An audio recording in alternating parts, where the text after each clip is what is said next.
That's my shot in the dark. No spoilers. I don't want to hear nothing if y'all already read it, but that's what I'm going with. Next up on the agenda, we're going with Re Motherfucking Zero. This episode of Re Zero was insane. Suffering is back, baby. We got to see Subaru. Oh my god. I ain't gonna hold you. Whenever Re Zero is happy go lucky, that's when it's not doing so hot. Whenever we in the thick of it, whenever we're in the plot, and when this man is going through it, it is the best times around.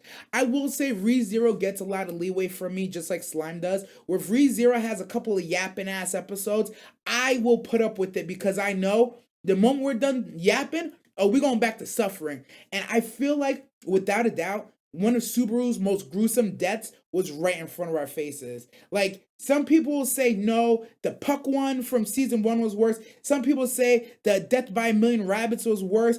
I'm gonna say this one, I felt like this one was more gruesome because I also feel like it was the closest death I've seen him get that could potentially actually happen in real life. Because it was just, oh my god, the eyes, the blood, the fingers, crazy. What? I go. It was wild, bro. But I do like the episode because we also got to see Subaru's growth. In 3 RBD cycles, we really got to see this man problem solve and do everything he can. The first cycle, no chance. Second cycle, he tried. Didn't go his way. Third cycle, he's like, who is the best and biggest motherfucker I could bring up in this mother chucker? And he went and got that person, and we saw why we can't use that person. My favorite part of the episode, though, we got to see the homegirl Emilia be useful. Not saying she hasn't been useful in the past, not saying that by all means, but I will say this is peak Emilia stuff. And I'm not saying it's peak because she got her buff. I'm saying it's peak because she was throwing hands. I know I'm supposed to believe that she is capable.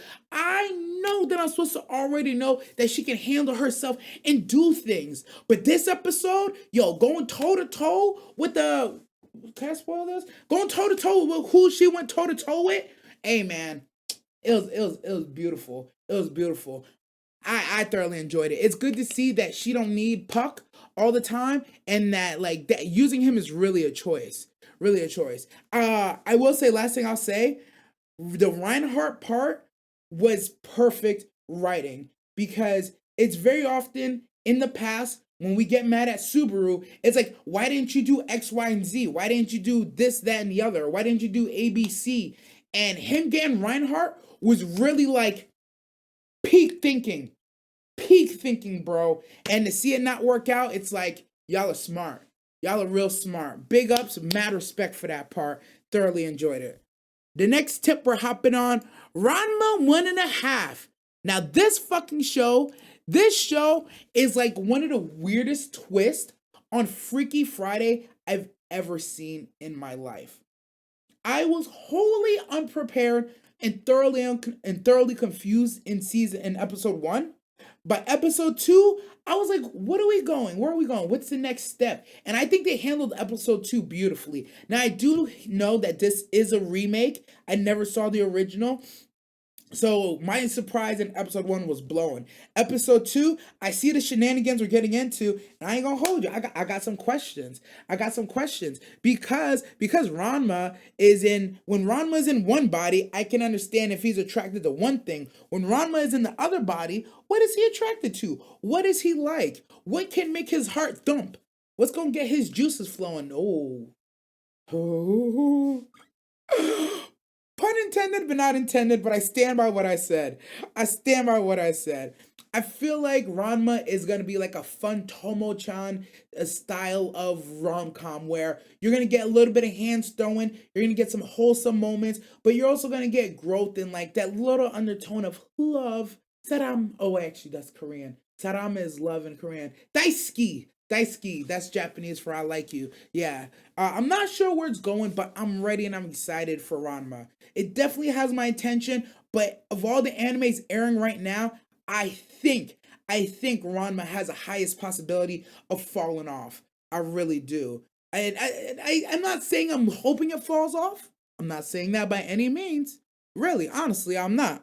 But if one of them does, I think it's gonna be Ranma. Moving on to My Hero. My Hero did a great job in this one. So I ain't gonna hold you. I ain't gonna hold you. The first half of this My Hero episode, hey man, I love girls loving girls. Everybody who knows me knows I love me a little bit Yuri-chan.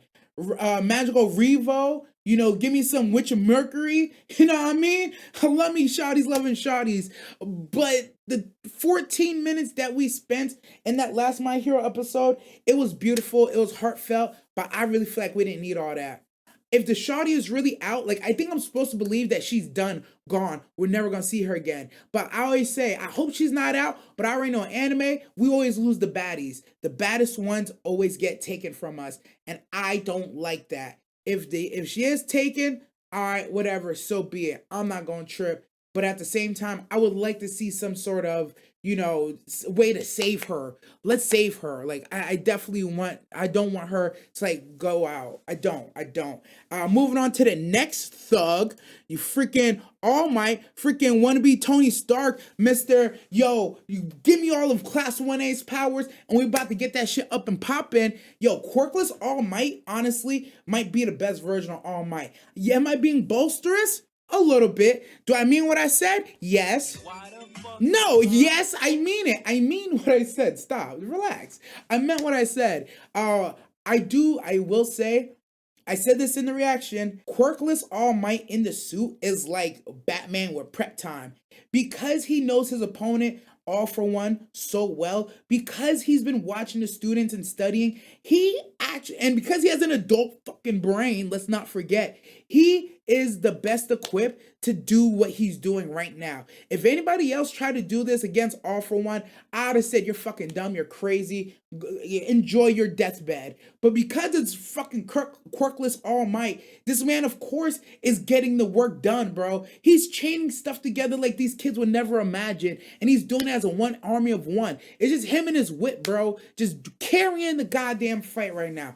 And funny enough, something I noticed in the anime that I wasn't able to orate because, we be talking, we be yapping on YBR's channel.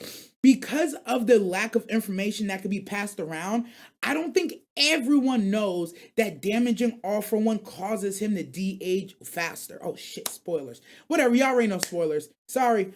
I don't think that everybody knows that. But All Might really picked up on it and he said it out loud, and hopefully that gives everybody a little bit of hope. That's my favorite thing. I will say that it's very interesting that All Might currently right now and All For One are the closest they've ever been because they're both multi-quirk users right now. And I will say that All Might Quirkless is a better multi-quirk user than All For One. If we see it, All For One just be spamming shit, bro. He'll just put like 5 tiles on top of each other and then smack you like your mama told you to go clean your room. Right? Well, All Might is strategic with it. He's thinking with his brain. He's chaining things together in a row. And that's why he's doing what he's doing. Do I expect him to survive? Fuck no. But do I expect All For One to be like at a level where he's handleable? Handleable? Is that a word? Help me. Handleable? Manageable. Ha ha. He's manageable. That's all he has to do. That's all he has to do. I love that nobody had faith in All Might. He had to tell his homie what was really good, that police officer. He's like, yo, I've been All Might all my life. Just because I'm quirkless don't mean I'm out of options. I'm going to body everybody. I loved it. Thoroughly enjoyed it. All right, we're going to take a quick break and we're going to go to the chat.